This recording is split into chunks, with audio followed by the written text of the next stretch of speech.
ಬೇರೆ ದೇಶದ ಅನುಮಾನಾಸ್ಪದ ವ್ಯಕ್ತಿಗಳು ಮಸೀದಿಯ ಬಳಿ ಓಡಾಟವನ್ನ ಮಾಡುತ್ತಿದ್ದಾರೆ. ಶಾಸಕ ಅರವಿಂದ ಬೆಲ್ಲದ್ ಪೊಲೀಸ್ ಆಯುಕ್ತರಿಗೆ ಪತ್ರವನ್ನ ಬರೆದಿದ್ದಾರೆ. ಆ ಪತ್ರದಲ್ಲಿ ಈ ವಿಚಾರವನ್ನ ಉಲ್ಲೇಖ ಮಾಡಿದ್ದಾರೆ. ಬೇರೆ ದೇಶದ ವ್ಯಕ್ತಿಗಳು ಹುಬ್ಬಳ್ಳಿ ಧಾರವಾಡ ಮಸೀದಿಗಳಲ್ಲಿ ಓಡಾಡ್ತಾ ಇದ್ದಾರೆ, ಅನುಮಾನಾಸ್ಪದವಾಗಿ ಓಡಾಡ್ತಿದ್ದಾರೆ.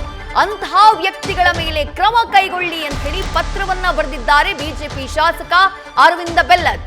ಅವಳಿ ನಗರದ ಕೊಳಚೆ ಪ್ರದೇಶಗಳಲ್ಲಿ ಇವರು ವಾಸವಾಗಿದ್ದಾರೆ.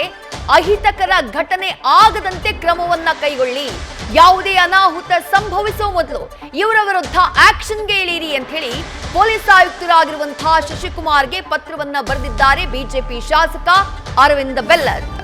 ಒಂದ್ ಕಡೆ ರಾಷ್ಟ್ರದಲ್ಲಿ ಕಳೆದ ಕೆಲ ದಿನಗಳಿಂದ ಆಗ್ತಾ ಇರುವಂತಹ ಬೆಳವಣಿಗೆ, ಆ ಬೆಳವಣಿಗೆಯ ಮಧ್ಯೆಯೇ ಹುಬ್ಬಳ್ಳಿ ಧಾರವಾಡದಲ್ಲಿ ಅನುಮಾನಾಸ್ಪದ ವ್ಯಕ್ತಿಗಳ ಓಡಾಟದ ಬಗ್ಗೆ ಬಿಜೆಪಿ ಶಾಸಕ ಅರವಿಂದ್ ಬೆಲ್ಲದ್ ಅವರು ಹುಬ್ಬಳ್ಳಿ ಧಾರವಾಡ ಕಮಿಷನರ್ ಆಗಿರುವಂತಹ ಶಶಿಕುಮಾರ್ ಅವರಿಗೆ ಪತ್ರವನ್ನ ಬರೆದಿರೋದು.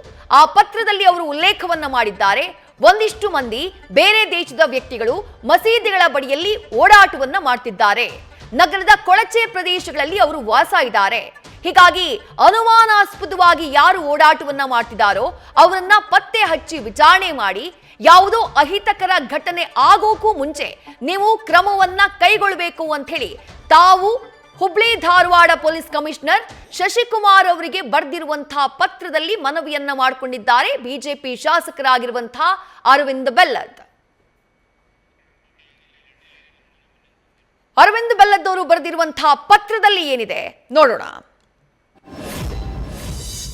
ಹುಬ್ಬಳ್ಳಿ ಧಾರವಾಡ ಶಹರ ಕೊಳಚೆ ಪ್ರದೇಶದ ಮಸೀದಿಗಳಲ್ಲಿ ಹೊಸ ಮುಖ, ಅಪರಿಚಿತ ಅನುಮಾನಾಸ್ಪದ ವ್ಯಕ್ತಿಗಳು ಓಡಾಡ್ತಿರೋ ಶಂಕೆ ವ್ಯಕ್ತವಾಗಿದೆ. ಇವರು ಕೊಳಚೆ ಪ್ರದೇಶದಲ್ಲಿರುವ ಮಸೀದಿಗಳಲ್ಲಿ ವಾಸವಾಗಿದ್ದಾರೆ ಎಂದು ತಿಳಿದು ಬಂದಿದೆ. ಇವರು ಬೇರೆ ದೇಶದ ಪ್ರಜೆಗಳ ಹಾಗೆ ಕಾಣುತ್ತಿದ್ದು, ಇಲಾಖೆಯವರು ಕೂಡಲೇ ಜಾಗೃತರಾಗಿ ಹುಬ್ಬಳ್ಳಿ ಧಾರವಾಡ ಶಹರದ ಮಸೀದಿಗಳಲ್ಲಿ ಹೊಸ ಮುಖ ಹಾಗೂ ಅಪರಿಚಿತ ವ್ಯಕ್ತಿಗಳು ಓಡಾಡುತ್ತಿರುವವರನ್ನ ವಿಚಾರಿಸಿ ಸೂಕ್ತ ಕ್ರಮ ಜರುಗಿಸಿ ಶಹರದಲ್ಲಿ ಯಾವುದೇ ರೀತಿಯ ಅಹಿತಕರ ಘಟನೆ ಆಗದ ಹಾಗೆ ಕಟ್ಟೆಚ್ಚರ ವಹಿಸಬೇಕೆಂದು ಈ ಪತ್ರದ ಮೂಲಕ ಕೋರುತ್ತಿದ್ದೇನೆ. ಅರವಿಂದ್ ಬೆಲ್ಲದ್ ಅವರ ಪತ್ರವನ್ನ ಗಮನಿಸಿದ್ರಿ. ಈ ಪತ್ರವನ್ನ ಅವರು ನಗರ ಪೊಲೀಸ್ ಆಯುಕ್ತರಾಗಿರುವಂತಹ ಶಶಿಕುಮಾರ್ ಅವರಿಗೆ ಬರೆದು ಒಂದು ವಾರ ಆಯ್ತು. ಆದ್ರೆ ಇನ್ನೂ ಕೂಡ ಆಕ್ಷನ್ಗೆ ಇಳಿದಿಲ್ಲ ಪೊಲೀಸರು ಅನ್ನೋದು ಬಿಜೆಪಿ ಶಾಸಕ ಅರವಿಂದ್ ಬೆಲ್ಲದ್ ಅವರ ಅಸಮಾಧಾನ. ನಾನು ಪತ್ರ ಕೊಟ್ಟಿದ್ದೀನಿ, ಒಬ್ಬ ಶಾಸಕ ಇದ್ದೀನಿ, ಪತ್ರ ಕೊಟ್ಟು ಒಂದು ವಾರ ಕಳೆಯಿತು, ಆದ್ರೆ ಇದುವರೆಗೂ ಪೊಲೀಸರು ಕ್ರಮವನ್ನ ತೆಗೆದುಕೊಂಡಿಲ್ಲ ಅಂತ ಆರೋಪಿಸಿದ್ದಾರೆ ಅರವಿಂದ್ ಬೆಲ್ಲದ್. ಏನ್ ಹೇಳಿದ್ದಾರೆ ನೋಡೋಣ ಬನ್ನಿ. ನನಗೆ ಕೆಲವು ಜಾಗೃತ ನಾಗರಿಕರು ನನಗೆ ಫೋನ್ ಮಾಡಿದರು. ಈ ರೀತಿ ನಮ್ಮ ಕ್ಷೇತ್ರದಲ್ಲಿ, ನಮ್ಮ ಏರಿಯಾದಲ್ಲಿ ಯಾರೋ ಹೊರಗಿನ ಜನ ಕಾಣ್ತಾ ಇದ್ದಾರಂತೆ. ನನಗೆ ಮತ್ತು ಇನ್ನೊಬ್ಬರು ಕೂಡ ಫೋನ್ ಮಾಡಿದರು. ನಾನು ಅದ್ರ ಬಗ್ಗೆ ವಿಚಾರ ಮಾಡಿದ್ದೆ, ಯಾವ ರೀತಿ ಕಾಣಿಸ್ತಾರೆ ಅವರು ಅಂತ.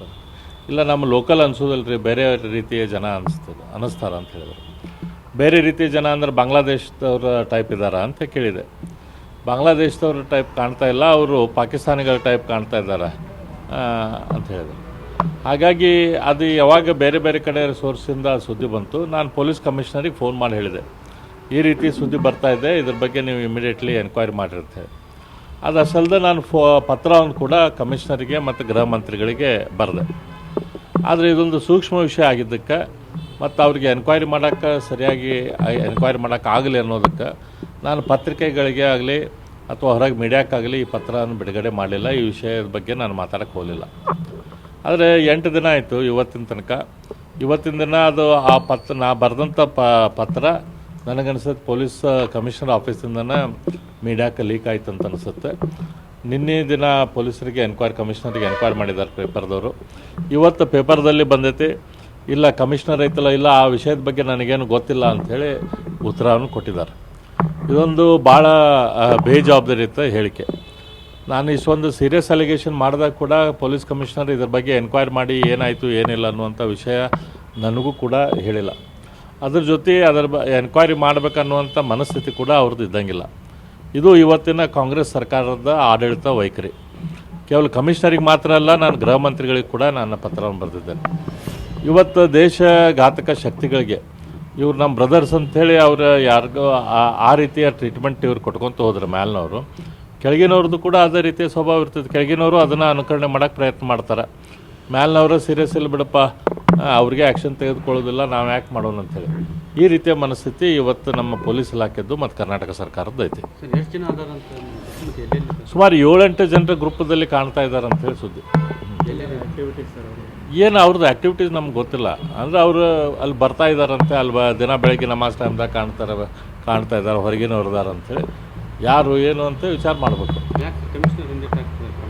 ಅವರು ಎಲ್ಲ ಈ ಪೊಲೀಸರು ಕಲೆಕ್ಷನ್ ದಂಧೆದಾಗ ಅದಾರ ಇವರು. ಬರೀ ರೊಕ್ಕ ಕಲೆಕ್ಟ್ ಮಾಡಿ ಎಲ್ಲಿಂದ ರೊಕ್ಕ ಹುಡ್ಕೋಬೇಕು, ಸಮಾಜಘಾತಕ ಶಕ್ತಿಗಳ ಕಡೆಯಿಂದ ರೊಕ್ಕ ಹುಡ್ಕೊಳ್ಳೋ ಕೆಲಸದಾಗ ರೊಕ್ಕ ತೊಗೊಂಡು ಮ್ಯಾಲೆ ಮುಟ್ಟಿಸ್ಬೇಕಲ್ಲ ಅವರು. ಆ ಕೆಲಸದಾಗ ಬಿಡಿಸೇ ಇದ್ದಾರೆ ಅವರು. ನಿಜವಾದ ಕಾನೂನು ಸುವ್ಯವಸ್ಥೆ ಕಾಪಾಡುವಂಥ, ಲಾ ಆ್ಯಂಡ್ ಆರ್ಡರ್ ಕೆಲಸ ಮಾಡುವಂಥದ್ದು, ಪೊಲೀಸಿಂಗ್ ಮಾಡುವಂಥ ಕೆಲಸದಾಗ ಅವ್ರಿಗೆ ಇಂಟ್ರೆಸ್ಟೇ ಇಲ್ಲ. 8 ದಿನ ಆದರೂ ಕೂಡ ಇನ್ನೊಂದು ಬಗ್ಗೆನೂ ಒಂದಿನೂ ಆ್ಯಕ್ಷನ್ ತೊಗೊಂಡಿಲ್ಲ. ನನಗೆ ಗೊತ್ತಿದ್ದ ಮಟ್ಟಿಗೆ ಯಾರನ್ನ ಕರೆದು ಎನ್ಕ್ವೈರಿ ಮಾಡಿಲ್ಲ. ಏನಿಲ್ಲ, ನನಗೇನು ಉತ್ತರನೂ ಬಂದಿಲ್ಲ ಅವರಿಂದ. ಹೋಮ್ ಮಿನಿಸ್ಟರ್ ಆಫೀಸಿಗೆ ಪತ್ರ ಮುಟ್ಸುವಂಥ ಕೆಲಸ ಮಾಡಿತ್ತು ನಾನು. ಇಲ್ಲ, ನಾನೇನು ಫೋನೇನು ಮಾತಾಡಲಿಲ್ಲ, ಆದರೆ ಪತ್ರ ಮುಟ್ಸುವಂಥ ಕೆಲಸ ಮಾಡಿದೆ.